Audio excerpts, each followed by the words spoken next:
Selamat datang dalam materi pembelajaran agama Hindu kelas 8. Dan sebelum kita memulai pembelajaran, marilah kita senantiasa memanjatkan puja dan puji syukur kehadapan Ida Sang Hyang Widi agar apa yang nantinya kita pelajari sesuai dengan tujuan yang kita harapkan.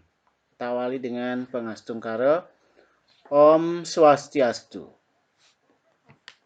Pembelajaran kita dengan melihat tayangan foto yang ditampilkan. Di sini ada 3 foto. Ada foto orang yang sedang sembahyang, bahkan di sana terdapat orang yang sedang melaksanakan upacara pewintenan, upacara penyucian diri, dan ada foto karikatur yang anak-anak yang sedang menghormati orang tuanya ketika mereka bepergian atau melakukan aktivitas. Dan foto yang ketiga terdapat foto orang yang sedang melaksanakan meditasi menghubungkan Atman dengan Brahman. Ya, semua ini adalah merupakan bagian-bagian dari yang dapat kita lakukan untuk menghindari pengaruh buruk dari Sapta Timira. Berikut pembelajaran kita yaitu tentang Sapta Timira. Sapta Timira sebenarnya berasal dari bahasa Sanskerta yang terdiri dari kata Sapta dan Timira. Sapta yang berarti 7, Timira yang berarti kegelapan. Sapta Timira adalah 7 macam kegelapan yang ada pada diri manusia yang menyebabkan manusia untuk berperilaku yang bersifat negatif. Kemudian tujuan pembelajaran, jadi siswa atau kalian diharapkan mampu menjelaskan bagaimana upaya yang dilakukan dalam menghindari dampak negatif dari Sapta Timira, 7 kegelapan.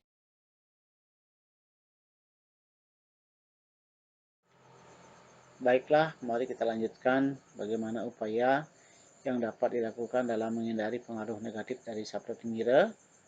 Yang pertama tadi melaksanakan sembahyang, menghormati orang tua, melaksanakan meditasi, dan selanjutnya yang keempat kita melaksanakan ajaran Panca Yama Brata. Panca Yama Brata terdiri dari kata Panca yang artinya 5, Yama Brata artinya pengendalian diri. Jadi Panca Yama Brata adalah 5 macam pengendalian diri. Tahapan yang pertama. Namun tahapan yang kedua di sini kita tidak pelajari, yaitu ajaran Panca Yama Brata. Jadi 5 disiplin diri dalam memupuk kebiasaan yang baik. Tahap kedua kita tidak akan bahas di sini. Kita hanya membahas tahapan yang pertama.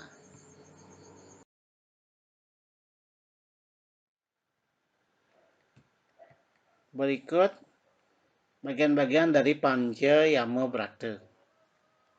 Yang pertama pembagiannya adalah Ahimsa, yang artinya tidak menyakiti makhluk hidup lain. Nah, dalam gambar ini kalian dapat melihat bagaimana anak-anak yang senang, kemudian dia berbagi rasa dengan teman-temannya, tidak saling mencurigai, saling menghargai, kasih mengasihi. Demikian terlihat pada tayangan foto tersebut adalah merupakan bagian dari tindakan yang baik yang dapat kita tiru. Selanjutnya foto yang kedua adalah seorang anak yang sedang mengasihi binatang. Jadi binatang pun kalau kita pelihara di rumah dimanapun, kita kalau kasih dengan binatang tersebut, binatang itu akan menampakkan simpatinya kalau sudah terbiasa. Dan apabila kita memiliki peliharaan di rumah dimanapun, kita harus memberikan mereka makan dan lain sebagainya, merawatnya agar mereka tidak merusak mengganggu lingkungan lain. Jadi itulah merupakan bagian dari pelaksanaan ahimsa, tidak menyakiti makhluk hidup lain. Pembagian Panca Yama Brata yang kedua adalah Brahmacari, yang artinya tekun menuntut ilmu, yang juga artinya tidak melakukan hubungan badan semasih menuntut ilmu.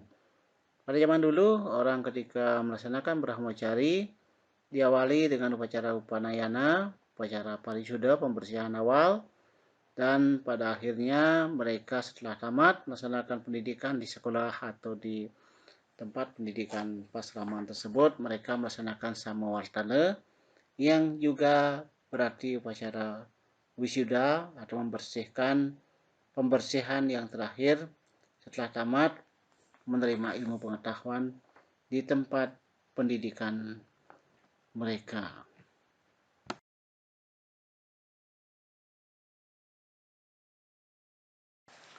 Pembagian Pancema Brata yang ketiga adalah Astea, yang artinya tidak mencuri atau mengambil hak milik orang lain tanpa sepengetahuan pemiliknya, atau yang sekarang sering kita dengar adalah pendidikan anti korupsi. Jadi kita tidak mengambil harta milik orang lain atau negara dengan cara memanipulasi, mementingkan diri sendiri, memperkaya diri sendiri, dan itu yang sering terlihat di media yang merupakan bagian yang tidak diperkenankan dalam ajaran agama Hindu.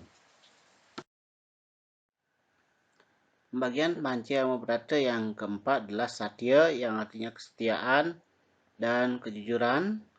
Dalam kitab sastra disebutkan ada 5 macam kesetiaan yang disebut dengan Panca Satya. Yang pertama adalah Satya Hridaya, yang artinya setia pada kata hati. Yang kedua, Satya Wacana, setia pada perkataan yang diucapkan. Yang ketiga, Satya Laksana, setia pada perbuatan yang dilakukan. Yang keempat, Satya Mitra, setia pada teman atau kawan. Yang kelima, Satya Semaya, setia pada janji yang diucapkan. Demikianlah ajaran Pancasatya yang termuat dalam kitab Niti Sastra.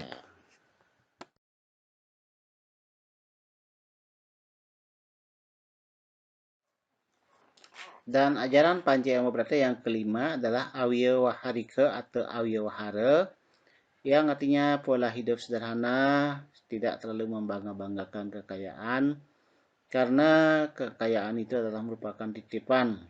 Jadi walaupun harta, benda, dan lain sebagainya itu adalah hal yang penting, tetap kita menyeimbangkan dengan dharma, arta, dan kama, agar tidak selalu tumpang tindih dan menimbulkan hal-hal yang lain yang bersifat merugikan, dan agar terjadi keseimbangan hidup. Di samping itu ada 10 jalan dalam mengendalikan diri yang disebut dengan Dasayama Brata. Yang pertama, dana, artinya bersedekah kepada mereka yang membutuhkan. Yang kedua, ija, artinya pemujaan terhadap Sang Hyang Widi dan leluhur. Yang ketiga adalah tapa, yang artinya mengembleng diri untuk menimbulkan daya tahan. Yang keempat, dhyana, artinya memusatkan pikiran kepada Sang Hyang Widi. Yang kelima, swadhyaya, artinya mempelajari dan memahami ajaran-ajaran suci. Yang keenam, upastanigraha, artinya mengendalikan hawa nafsu kelamin. Yang ketujuh adalah brata, yang artinya taat akan sumpah. Yang kelima, upawasa, artinya berpuasa. Yang kesembilan adalah mona, artinya membatasi perkataan. Dan 10, snana, yang artinya melakukan pencucian diri tiap hari dengan jalan membersihkan diri, badan, dan melaksanakan persembahyangan. Demikianlah cara-cara yang dapat dilakukan dalam menghindari pengaruh buruk dari Sabta Timira. Dan selanjutnya dapat kita simpulkan dari pembelajaran tadi adalah upaya yang dapat dilakukan dalam menghindari dampak negatif Sabta Timira, yaitu 1. Melaksanakan sembahyang, mendekatkan diri dengan ide Sang Hyang Widi. Yang kedua, melaksanakan meditasi, yaitu menghubungkan diri dengan Tuhan atau Brahman dan memohon pengobatan, karena dalam bahasa Inggrisnya meditasi itu tadi kata medit, yang artinya terapi atau mengobati. Kemudian yang ketiga, melaksanakan Pancema Brata dan Panca Niyama Brata. Kemudian yang terakhir nomor 4 adalah melaksanakan Dasa Yama Brata. Nah, itulah yang dapat dilakukan dalam menghindari pengaruh buruk dari Sabta Timira.